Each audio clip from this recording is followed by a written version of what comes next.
What it do, y'all? We are here for the finale, the season finale of The Valley, episode 15. I know y'all probably like, where's episode 14, Grant? Where's today?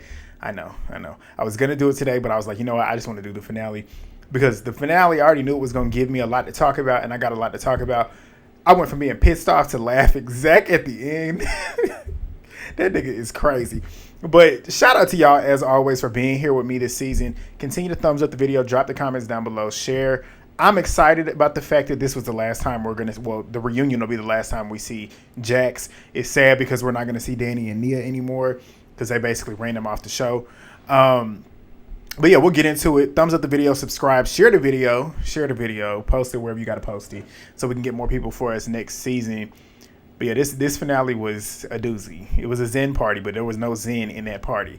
But let's go ahead and get into it. All right, so we get a scene with 4 people that I can't stand. We got Janet, Michelle, Brittany, and Lala. We do not care to see Lala. Bravo, get it together. We don't want to see her on this show. But they're over there at her house because she just had her baby. And Michelle's pretty much talking about how she used to always state one and done. She was one and done having her babies. But seeing other people with babies, it just makes her have that feeling. And Aaron wants several babies, so she's like, maybe at this point. But Brittany then starts talking about how Jax was setting her off the other day in the last episode. And she had told him, like, you're going to have to start paying half of these bills when it comes to Cruz's doctor bills. And he's talking about something, I'm going to go after alimony. I'm like, Brittany, you should have been making him pay for that shit. Like, yeah, he was covering the house, but he should pay for that shit. He's his father. Like, paying medical bills all by yourself, that's crazy. But I'm glad she's finally putting her foot down. But she then states that she is not letting Cruz go over to Jax's condo because it's basically a bachelor pad. He got a bunch of hoes over there, and she don't feel comfortable having him over there, which I don't blame you. But she says that he doesn't really have a choice but to accept the fact that she's not going to allow that to happen. And she then states, they then start talking about Hawaii, actually. And they start talking about how nobody's really a fan of Janet. And Brittany then says that Kristen, Zack, and Luke do not like Janet, and rightfully so. But Janet and Michelle start trying to victimize Janet, acting like she didn't do nothing to even warrant all of that, which we all know is bullshit. But Janet then says that she'd love nothing more for Kristen to have ended up in jail for hitting her and having her engagement ring taken away for a night so she could sit in a jail cell. That's classic Janet for you. She's a loser. Like, you always want something bad to happen to somebody else. Like, you didn't literally do all of the stuff that makes Kristen want to beat your ass. Like, let's keep it real. Like, Kristen is literally defending people that in real time are really defenseless. Like, when you look at Nia, she's so nice that you wouldn't really expect her to really defend herself.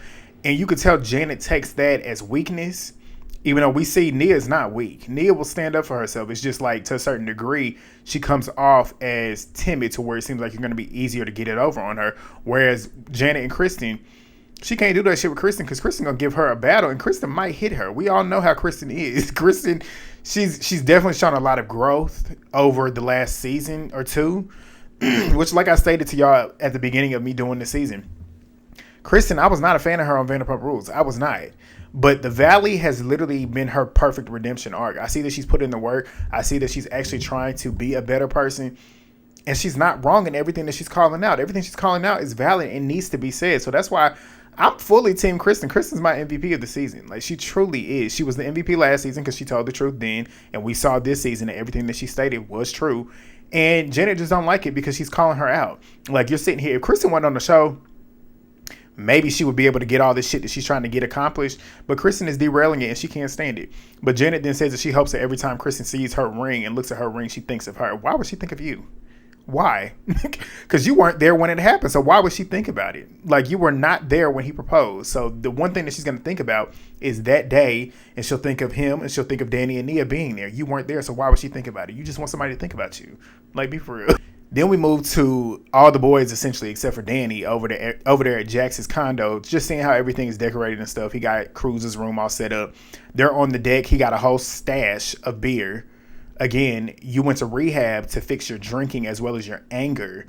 He doesn't want to hold himself accountable when it comes to his drinking, but we'll get to that later on. But it's just interesting how he got a whole stash of beer there, knowing that he's basically an alcoholic, allegedly, but not allegedly. But let's keep it real. But Jackson talks about how Brittany was yelling at him the other day and texting him the very next day, pretty much trying to act like everything was cool and stuff. And he was like, she's sitting here breadcrumbing me at this point. One day she's hot, one day she's cold.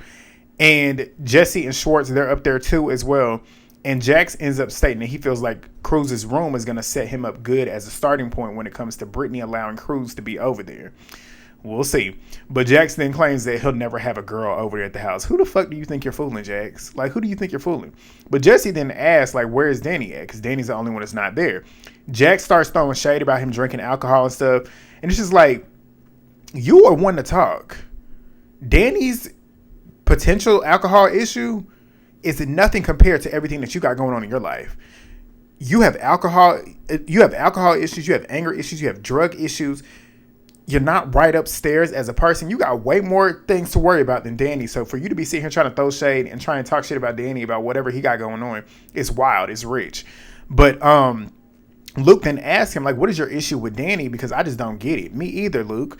It's just the fact that he's jealous of him. That's what it is. I get it.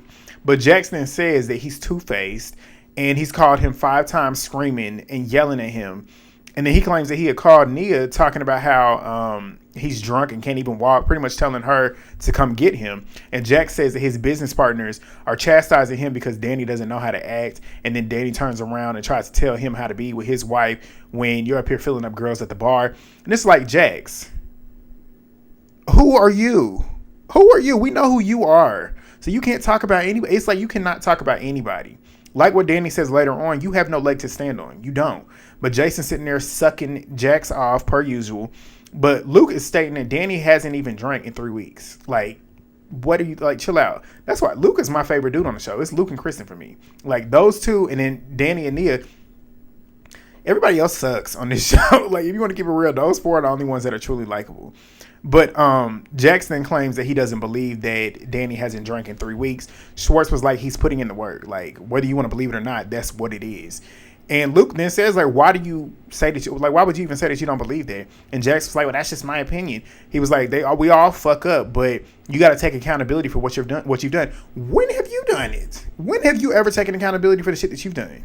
You always talking shit about somebody else when you got a whole bunch of shit in you got skeletons all up in that closet. And that closet is glass. We all see them skeletons. Like, you the last one to be talking. But he then says that you can't come preaching to people unless you have a clean slate. Like, you have everything in your life is clean. Who are you? Like, do you know who you are? Like, for you to be stating this, it's wild. It's rich. It's rich. But we then see a pretty wholesome scene with Jesse at his house with Michelle. He feels like from Hawaii, there's been resolution, like him and Aaron having their conversation. And we see a flashback of when him and Michelle were pretty much talking about it with Aaron there as well. And Michelle comes over there. He asks her how she's doing. She says, I feel okay. They start talking about the trip. And she was like, I'm just glad that you finally had that conversation with Aaron. And Jesse was like, yeah, I was a little bit overwhelmed, but it was nice. So she then states that she's glad that it's all settled at this point. And she just essentially wants to eventually get to the point where they can just be friends. And she was like, I mean, it's just hard because I can't trust you. And she was like, I mean, you can't treat me a certain way, talk shit to me and call me all types of names and then apologize and pretend that it didn't happen. So he then says that they both were trying to one up each other, essentially. Like, y'all, we both were like doing things to kind of one up each other, which is true. Like, she won't ever state it, but he at least has the decency to hold himself accountable and state it. But he starts getting emotional as he's talking to her and says, like, essentially he's tired. And she then says, like, you don't think I'm tired? Like, you think divorce is my fault? Is it not? I'm like, you cheated, which is what led it to that point.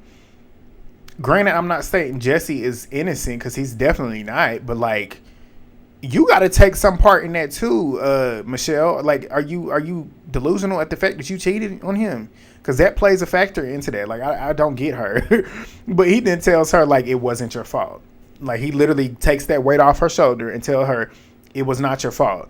And he was taking accountability for what he did. And she was like, today's the first big step in him changing because he's actually taking accountability. Let's see you do that, Michelle. Let's see you do that. But they're both starting to get emotional as they're talking, and they agree to kind of like build off of this foundation now. He asks for a hug. She gets up. They hug.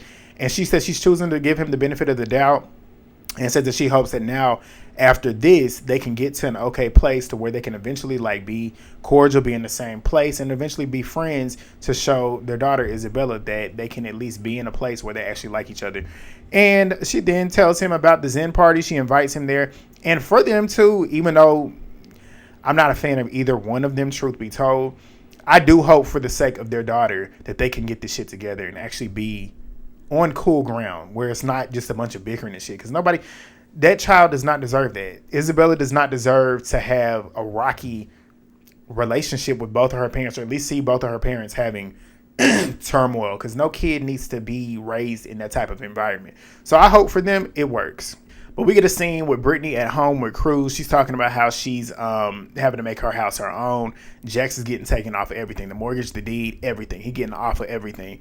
And she was like, if she wants to have a guy come over, they don't need to see, like, they don't need to see Jax all up and through her house. Which I'm like, right, but it's just funny how she's talking about having guys over, but she don't want girls over. Which, I mean, I get it, because I trust Brittany when it comes to the people that she brings around her child more so than Jax. But it was just funny to me, because I'm like, you don't want him over, but you don't want him having girls over, but you want to have boys over. But I'm like, okay. But Kristen, she comes over and they start talking about her doctor's visit, and we find out Luke's swimmers are working. Like, everything's good on Luke's end. It's just we got to figure out how to get it working on Kristen's end. And she was like, today she had her ultrasound to check on her eggs and to see like what's really going on with her. She then talks about how she had gotten a text after the appointment that pretty much had a link with like 4 prescriptions for 4 different things that she needed to possibly get.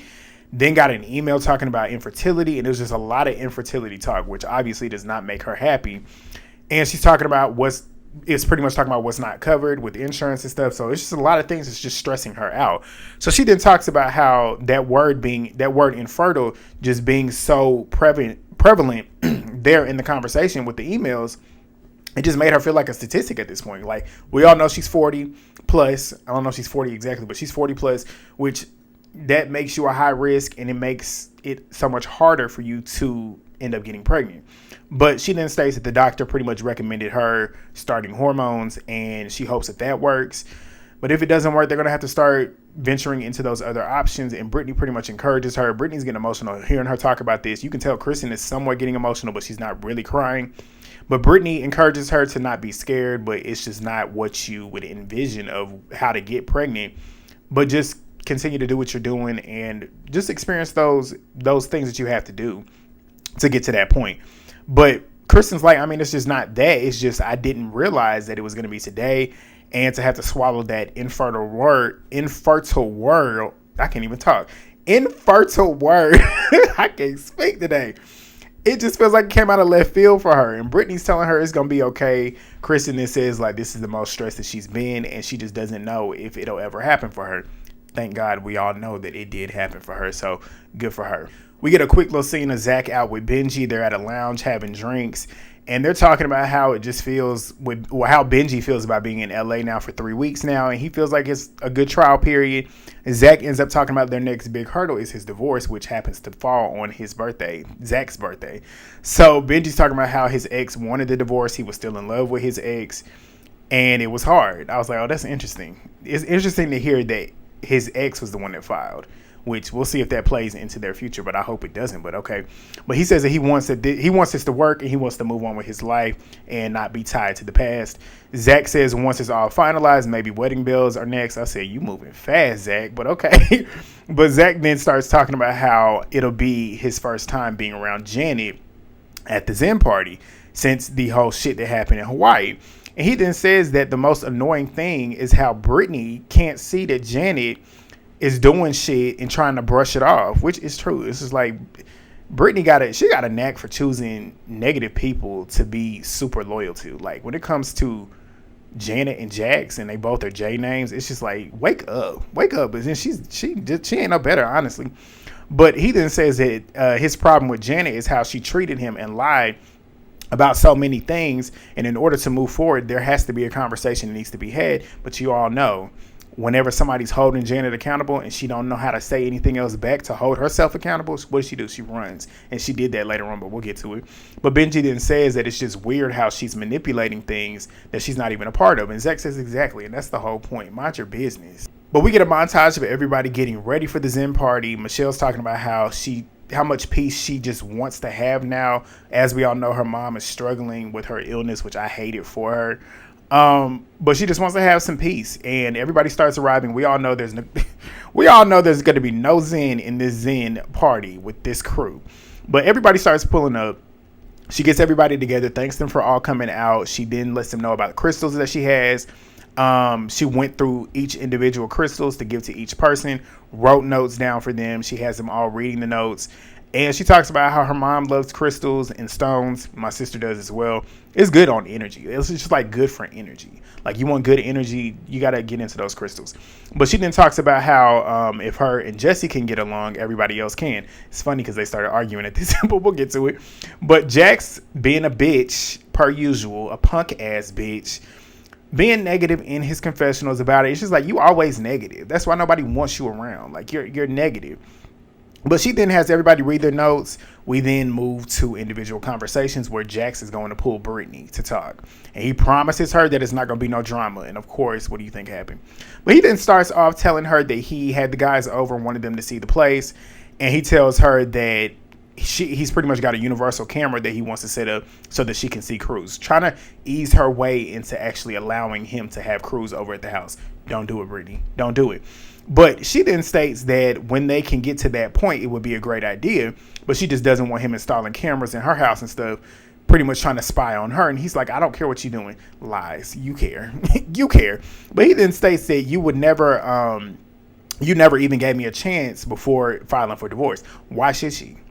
Why should she? She gave you that chance by having you go to that rehab facility and then coming out changed.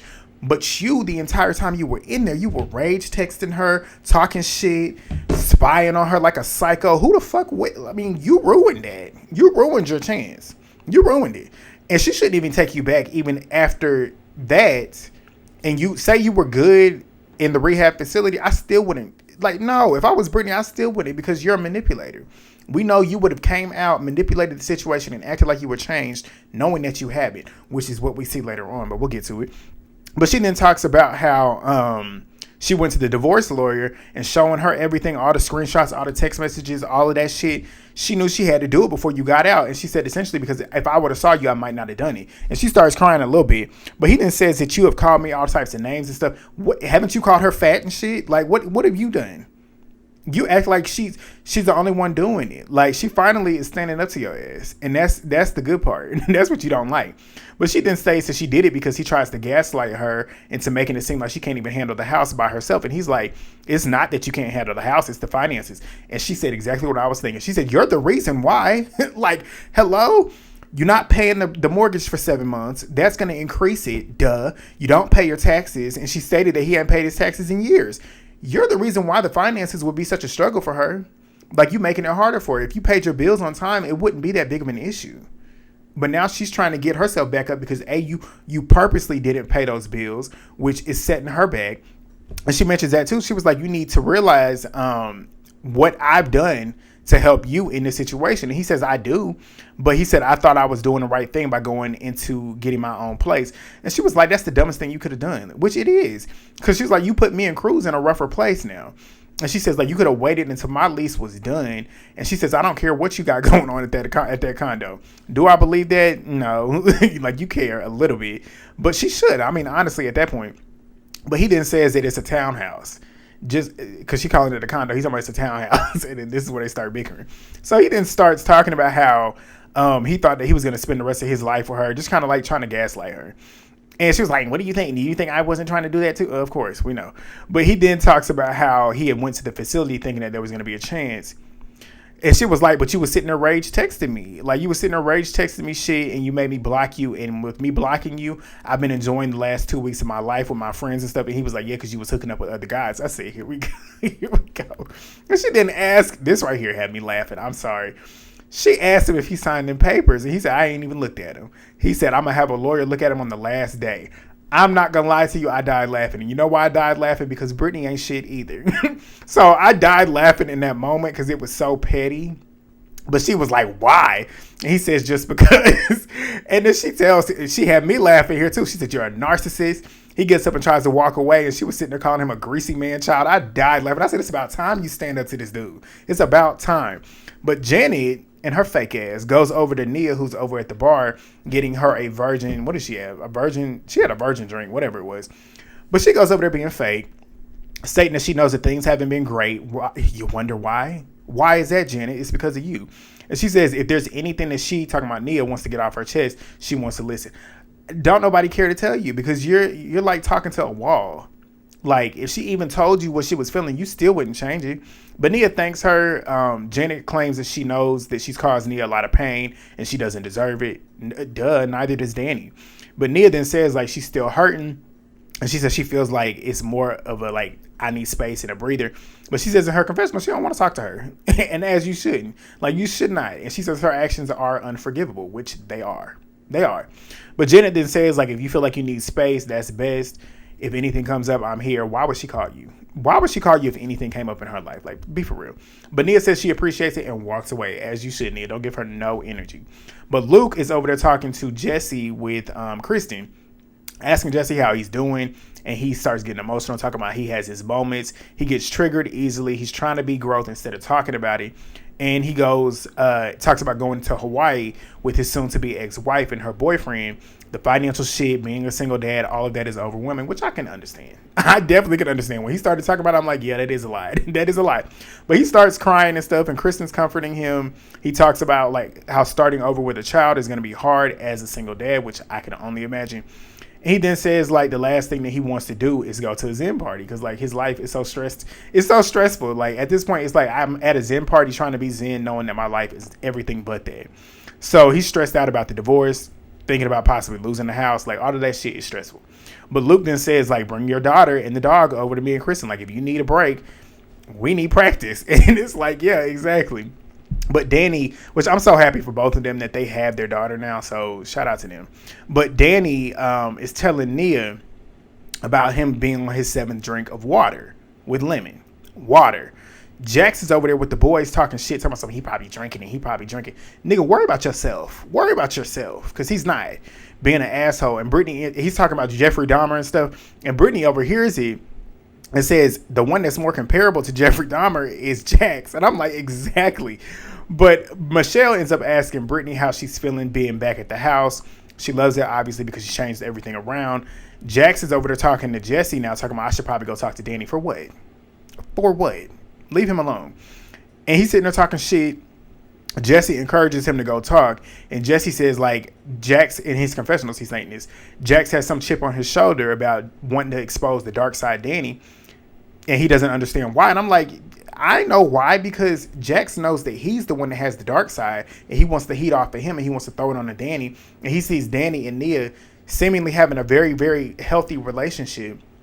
Regardless of what might possibly be happening behind closed doors, they know how to have a united front. When it comes to them as a couple, they don't be like these other couples on here airing their business out on TV, which they don't have to do that. They don't have to do that. When you're not on TV, you don't go around telling everybody your business. You don't go around telling your friends your marital problems. Even though sometimes you might to your close friend that you would confide in, but none of y'all, apart from Kristen and Luke, has shown that y'all are trustworthy. So why the fuck would they tell y'all their business? Like, let's keep it real. But he goes walking over there to Danny, where Brock is over there. Brock leaves, and they start talking about some what's up. You can tell neither one of them really wanted to talk to each other. But Danny starts talking about, I've been sipping on my water. And Nia's sitting over there, like, watching, because she can see a little bit. Because they're really close to where they are. But Danny then starts mentioning how he purposely was not invited to Jax's his little shit that he had going on. And said, like, who cares? I mean, this is what Jax says. Who cares? He's probably out here getting drunk. Is that what Jax said? I think Danny said that that's what Jax was thinking, is like, who cares? He's probably out there getting drunk. And Jax says, you're probably a terrible drunk. You are a terrible drunk. So I guess Danny was talking about Jax. Because Jax tells him that he's a terrible drunk. Like, again, shut the fuck up. Because who are you to talk? But Danny then says, like, you don't have a leg to stand on. Which is, like, exactly, like, who are you? Who are you to talk? But Jax says, well, I have anger issues that leads me to drinking. Both of those are an issue. You have an anger and a drinking problem. Yet you're sitting here trying to chastise him about what he got going on. And you don't even have your drinking problem together. And you damn sure don't have your anger together. Because you still act a fool. And you literally did it right here. But Danny says you be going on rages and stuff. And Jack says you've been kicked out of my bar twice because you've been touching girls. And Danny says I was only kicked out once. And Jax keeps trying to cut him off. And Danny is telling him, like, you just always trying to hijack the conversation. As always. As always. But Nia's overhearing it. And Nia's making faces. Jax ends up talking about y'all have this perfect persona and it's okay to not be okay. Why are you worried about what they got going on? Worry about yourself. That's why you're mad, because you're not okay with Jax.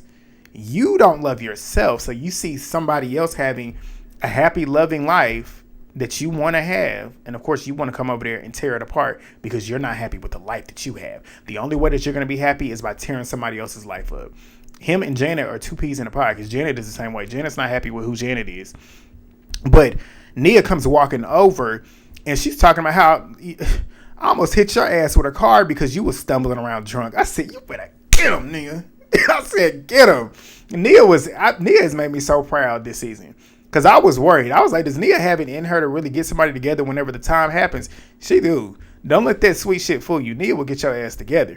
But Jax is trying to go at Nia now, and Kristen comes in trying to pretty much restrain him. Jax is sitting there talking about something. They trying to act like they're the perfect couple. They act like they better than everybody else. No, they don't. Y'all are the ones that try to make it seem like they do, because y'all know that they are better than y'all. That's the problem. That's the problem. But everybody else is now stepping in, and he ends up talking about how he's called Nia many times to come pick Danny up.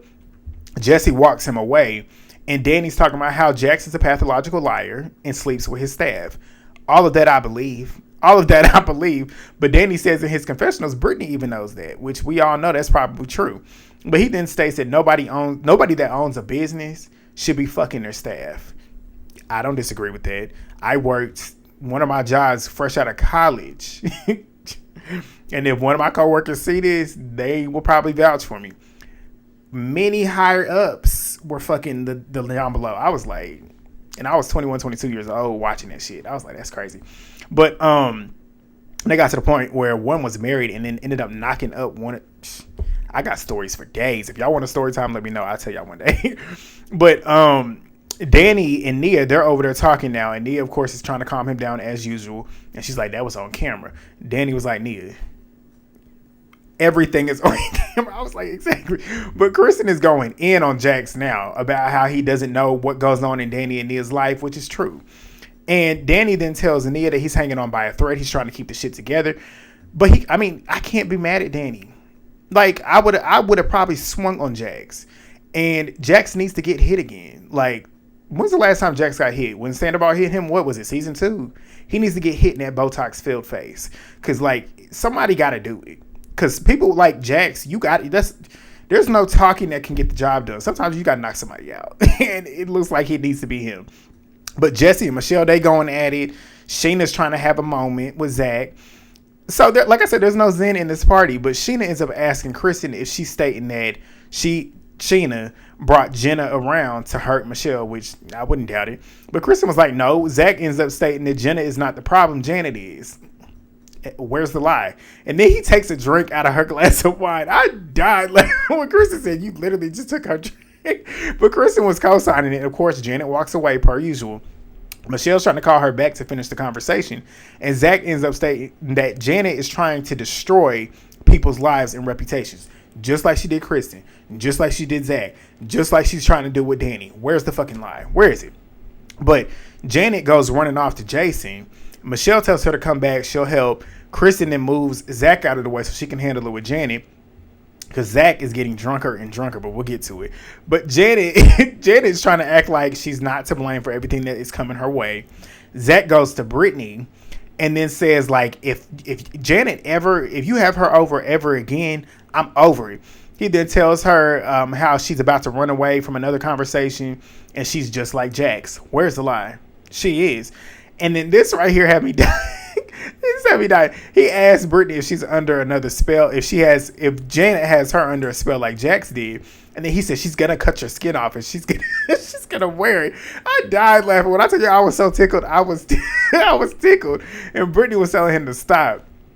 But Michelle ends up asking Kristen to apologize for calling Janet a whore and that she wanted to beat her ass. I wouldn't apologize for it. If it was me, I wouldn't. I said, Kristen, don't you apologize for this. And Kristen was like, I mean, that's all I said. I mean, that must be nice. I said, considering who Kristen is, if that's all she said, that's progress. But Janet walks away again, playing the victim. Kristen then holds herself accountable and says, I be saying colorful shit sometimes when I'm mad. We all know. But Janet then, at least it wasn't racist this time. But Janet She never takes accountability per usual. She's always trying to victimize herself, pointing the finger at Kristen. You did this, you did this, you did. What did you do, Janet? What did you do that made her do that? You was using defamatory language in reference to something that you have no business about, trying to accuse somebody of SA when you don't know that to be a fact. That is why Kristen went the fuck off on you. Because, like, you're dangerous. You're dangerous. But she then asked Kristen, like, wouldn't you be bothered if somebody said that shit about you? Kristen said, me and you are different. That shit wouldn't bother me. And we know certain things, it's got to be something crazy to bother Kristen. Because Kristen done been called everything under the sun. But Jason sitting there co-signing Janet per usual punk ass. Go mind some business. Go mind your own business. Like, leave. Janet started this shit herself. Let her fight her own battle. I know you're her husband and that's what you essentially are supposed to do. But mind your own business. But you ain't no better anyway. So I'm guessing you would do this. But Janet then says, the things that you've done have hurt me. What have you done that hasn't hurt anybody? You've literally done so many things to hurt everybody on this cast. Kristen, who else? Kristen. If you want to say Jax, you can say Jax. Jesse, Michelle, bringing Jenna around. Danny, Nia, Jasmine. The list goes on. Like, you've tried to hurt everybody on the cast. But Kristen then says the things that you did last summer fucked me. Because everything Kristen said last summer, like I said, was true. And it came to light this season. But Kristen then says, like, why were you trying to lick my ass all season, trying to be my friend if you had these issues? And Janet was like, well, I claimed I wanted peace with you. You didn't want peace. You just wanted to be fake. But Janet, she started playing the victim again. Jason is like, well, telling Kristen, you can't weaponize that. But the girls then tell him to go walk away and let the girls talk. Janet then pulls him away to go run away from accountability per usual. And they decide to go leave. They didn't leave yet. They were trying to. But Zack is over there waving bye. Bye. He says, fuck you, whore. He was drunk. And Luke did what I just did. Luke was like... I don't like him being a man calling a woman a whore and a bitch, but I was dying laughing. I'm not gonna lie to you. But Zack is waving bye, but Janet comes back because she heard it, obviously. Talking about, did you say bye? Did you say bye? And Jason comes in, I didn't say hi to you. Did you say bye? Do you want to say bye? Zack holds his hand out, and Jason's like, not when your eyes are going like this, drunkie. I was like, ugh. But Janet's trying to pull him away. Brock is telling Zack to calm down. And Zack tells him, he's crying, his nose is red. Bitch, I will hit you. I was dying. I'm telling you, this episode was so funny. But Brittany then tells him not to do that. Zack says, why? He says, sometimes I need your help. And Brittany then said, what did she say? She says, of course. And he starts screaming, that's what I want. But Jasmine tries to step in to mediate. And he then tells Brittany that he doesn't care. She knows what that bitch has done. And Brittany was like, just give me a second. But that's how it ended. I was dying laughing. Y'all let me know what y'all's thoughts are down below. Thumbs up the video. Please do that for me. It's free of charge. Subscribe if you're new. We're on the road to 15K. Get in the comments. Share the video. Y'all, I will not be here next week. I will literally be out of the country because my 30th birthday is coming. So look for the reunion. I'm probably going to do, because I get back next Sunday. Not this coming, but the next Sunday. I get back then, and I'm off until Wednesday. So I'm going to try and catch up on everything that I haven't done that week. So I'm going to try and get it out before the reunion part 2 comes out. But if I don't, it'll be a double recap. But yeah, shout out to y'all for being with me all season. All season. And give me some Bravo shows that y'all want to watch since this is going off. I know the Real Housewives of Salt Lake City is coming around, and I do want to jump on that. After last season and the season before that, I was like, I got to get into this. But yeah, I'll see y'all next time. Peace.